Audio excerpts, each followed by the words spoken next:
So what I'm going to do right now is I'm going to crunch 1,400 years of Islamic history in 5 minutes and make it as exciting as I can possibly make it. Because I hated history when I was a little girl. At this age, I appreciate history. And now I understand why they say those who don't learn from history are doomed to repeat it. In order for you to understand why Western civilization is very different than the Islamic world, you need to understand the history of Islam. When Prophet Muhammad supposedly revealed his revelation from the angel Gabriel that he is supposed to be the last of the prophets in the early 600s, he started preaching in his own city, Mecca. He tried to recruit friends and followers to be able to spread his religion. And he tried for 12 years and failed. And after 12 years, he was only able to recruit his immediate family and friends.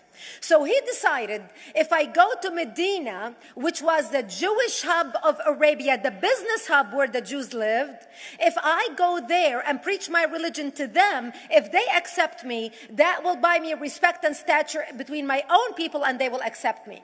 So Prophet Muhammad started borrowing a lot from the Old Testament to make his religion more palpable to the Jews, to make it a lot similar. This is why you see a lot of similarities between Judaism and Islam. For example, Jews don't eat pigs, Muslims don't eat pigs. Jews pray a few times a day, Muslims pray a few times a day. Jews fast on Yom Kippur, Muslims fast on Ramadan. And this is why you started seeing a lot of good writing in the beginning of the Quran when Prophet Muhammad was saying all the good things about the people of the book. He took his message and went to Medina trying to recruit the Jews, talking about the people of the book, talking about how similar the two religions are. When they refused to accept him and follow him as the last of the prophet, that's when he turned against them and started killing them and started expelling them. That's when Islam went from a spiritual movement for the first 12 years of Islam into a political movement cloaked in religion after the year of the Hijrah, after Muhammad went to Medina and the Jews did not accept him.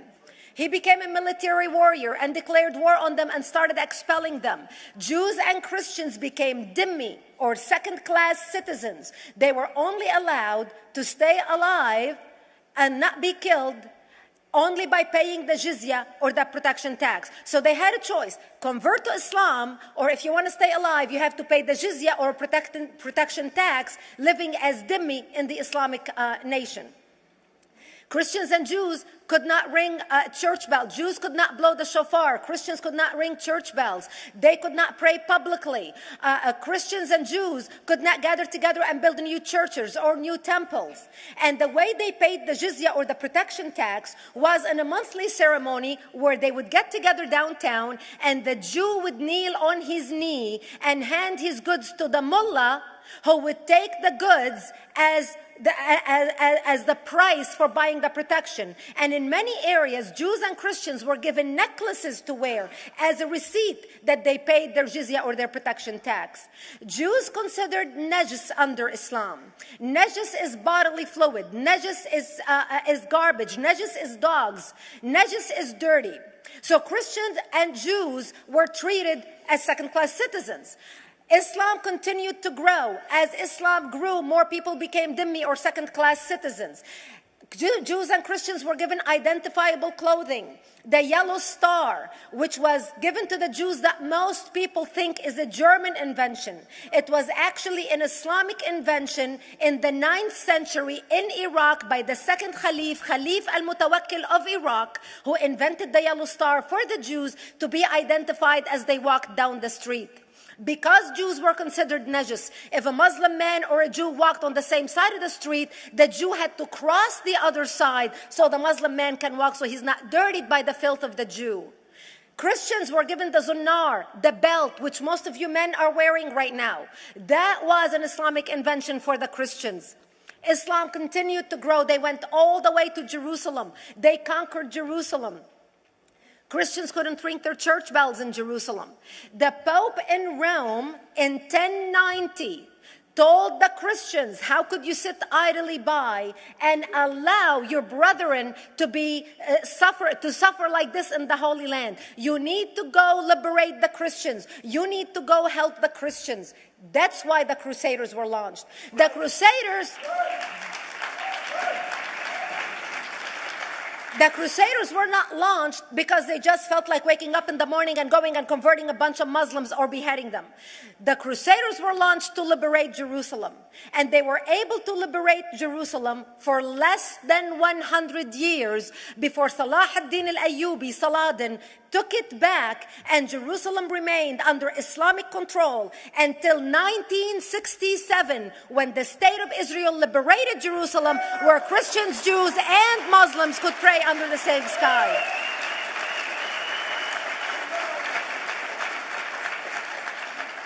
The Crusaders continued fighting Islam, and for 300 years they tried and failed. And by the 1300s, the Crusaders disappeared because they could not win against Islam.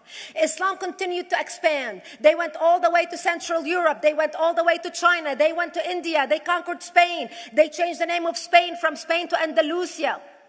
And they started, as they advanced, as they conquered more nations, more people paid the jizya, or the protection tax. And this is how the Islamic Empire grew. It went all the way until they were stopped at the gates of Vienna on 9/11. 9/11 is not a date that Osama bin Laden just picked out of a hat. 9/11 is a symbolic date in the Islamic calendar. By the 1600s, Islam had covered more of the earth's surface than the Roman Empire did at its peak. Between the 1600s and the 1800s, the Europeans were experiencing the European Industrial Revolution, where the Europeans were able to invent products on factory lines, where they are able to make money and sell products, which gave them the money to build a strong army in order to fight the Muslims. And that's how they were able to stop them at the gates of Vienna on 9/11. The Europeans started the pushback against Islam. They pushed them out of Europe. They pushed them out of all the way to the Middle East and North Africa. By 1924, the Islamic Empire ended. In 1924, the Islamic Caliphate ended in Turkey by President Ataturk, who was a secularist. He ended the Islamic Empire, and he gave women rights to vote. He gave women a right to an education, a right to work, a right to choose a husband. He forbid women from wearing the hijab. He forbid men from wearing the beard. The Muslims hate him so much that they consider him a Jewish agent, because they believe that his mother in her bloodline was Jewish, and that was the influence on Ataturk. By the time the Islamic Empire, or the Islamic Caliphate, or the Islamic State ended in 1924, the Islamic Caliphate had existed for 1400 years, and it ended less than 100 years ago. By the time the Islamic Caliphate ended in 1924, 270 million people around the world were killed by Islam. 270 million. And we didn't have weapons of mass destruction, and there was nuclear weapons. All of these people were killed, butchered by the sword. The people in the world, less than 100 years ago, how many people knew this history? Please raise your hand. We in America have failed to educate our children about history. We in America failed to educate our population about history. Our children in high school, you take any 17, 16-year-old kid, 18-year-old kid, and ask them about World War II. They can't even tell you what happened in World War II. For them, it's ancient history, and we still have our World War II veteran walking among us. That's how little we know of history. Islam ended in 1924, the Caliphate. People thought the Caliphate will never be resurrected. The Caliphate will never come back. But two things happened in the Middle East in the last century that made the Islamists be able to resurrect the Caliphate. Number one is the discovery of oil in Saudi Arabia, which we were able to discover and were stupid enough to allow them to nationalize it. And the number two that happened was Ayatollah Khomeini coming to power in 1979. That gave the Islamists the money and also the spiritual covering in order to explode on the world stage. And people say, oh, well, the Wahhabis exported their Wahhabi radical religion. The Wahhabis are the name of Wahhab. They're not a different sect of Islam. They follow the authentic preaching of Prophet Muhammad, the way Prophet Muhammad lived and practiced his religion. This is why neither you or me or any infidel can step a foot in Mecca, because as far as they're concerned, we are filth. And as infidels, we're not allowed to step a foot, not President Obama and not anybody else. As a matter of fact, Al-Qaeda used to use Saudi Arabia and its success as an excuse to recruit members, as the example to show them how Allah has blessed Saudi Arabia because of the way they adhere to the tenets of Islam. And today we talk about ISIS. ISIS is not a new invention. ISIS resurrected the caliphate that ended less than 100 years ago. Except we are too ignorant and too uninformed to understand what ISIS is doing and why ISIS is succeeding.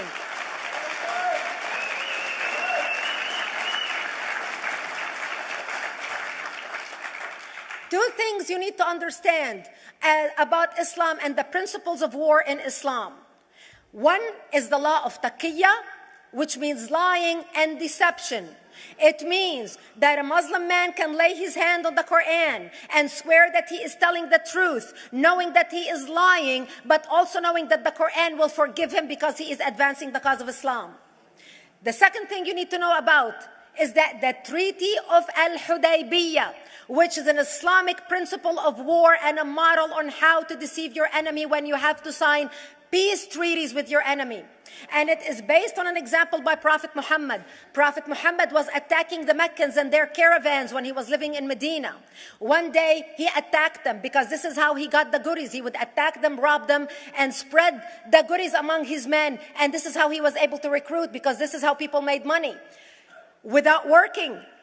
And so he attacked the Meccan caravans. When he realized he's not able to defeat the Meccans in that city of Al-Hudaybiyah, in that place, he signed a 10-year treaty with them. Does that sound familiar?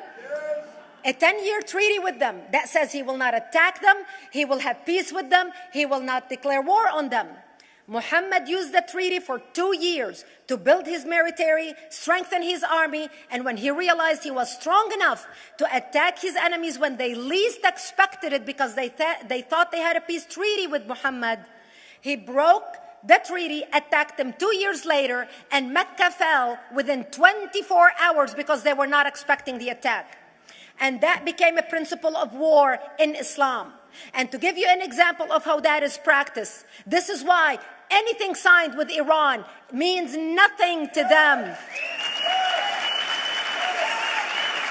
And to give you an example of how this law has been put to use in recent history, Yasser Arafat, who's not an Islamist, but he is a Muslim, met with the Israelis and signed the Oslo Accord in 1993. Remember all the handshaking at the lawn of the White House? The Oslo Accord, Yasser Arafat used the peace treaty, the Oslo Accord with Israel, to get Israel to bring him back and give him his territory, finance his military, train his police, and give his police the weapons. Yasser Arafat broke the Oslo Accord 8 years later, didn't even wait 10 years, and declared the second intifada in 2000, and all hell broke loose. He used the same treaty to win and deceive against his enemies and deceive his enemies. When Jordanian press, after Yasser Arafat signed the Oslo Accord with Israel, and Egyptian press would interview Yasser Arafat, and they would say, how could you sign a peace treaty with the devil? How could you sign a peace treaty with the Jews? Yasser Arafat will tell them, remember Hudaybiyah. That's all he would have to say.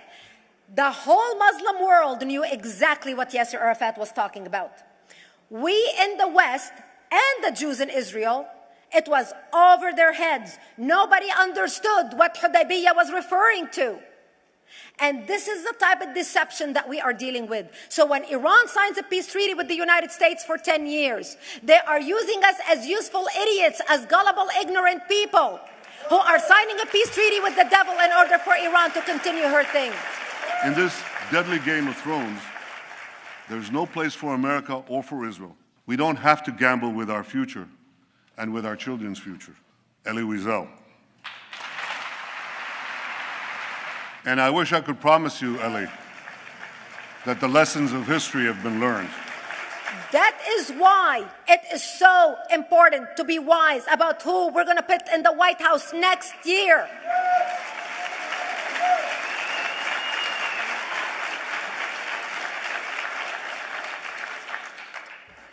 This is why it is very important that whoever we're going to elect next year to office, that the next president be well informed about the history of radical Islam, understand our enemy, understand what ISIS is all about, understand what their end goal is. And this is exactly, people are wondering how come ISIS is having such success recruiting people from all over the world. They exploded all over the world. The Pew Research did a poll. And of course, the Pew Research is not Brigitte Gabriel, is not Fox News, is not Tony Perkins. The Pew Research did a poll in 2013 when they went around the world and interviewed Muslims from Islamic countries all over the world. And they asked them two questions. Would you like to have Sharia law as the law of your country? And would you like to see the Islamic Caliphate? And remember, this was in 2013, before ISIS. The 5 top countries in the world, in the Islamic world, the 5 top Islamic countries: Indonesia, 204 million Muslims. Indonesia, Pakistan, Egypt, Nigeria, and Bangladesh. 77% of Muslims interviewed in these Islamic countries, 77% want the establishment of Sharia law and want the establishment of an Islamic state. That means 77% of the world, quote, moderate Muslims agree with the establishment of ISIS and what ISIS is doing. Let's not fool ourselves. This is very important, that whoever we're going to elect is going to be somebody who is strong on national security, who's going to put America first, who's going to make America great again, who's going to send a strong message to the world. The minute he walks into office, whoever we elect, that the world is going to realize that this person you're not going to mess with, because he could care less about what you think, what the UN thinks, what the world thinks. They can all go to hell. We care about America and only the United States of America. I hope that we learn from the lessons of history, that we learn from the Elie Wiesels, from the Brigitte Gabriels, and many others who are warning America about what's to come. May God bless you one and all, and may God bless the United States of America. Thank you.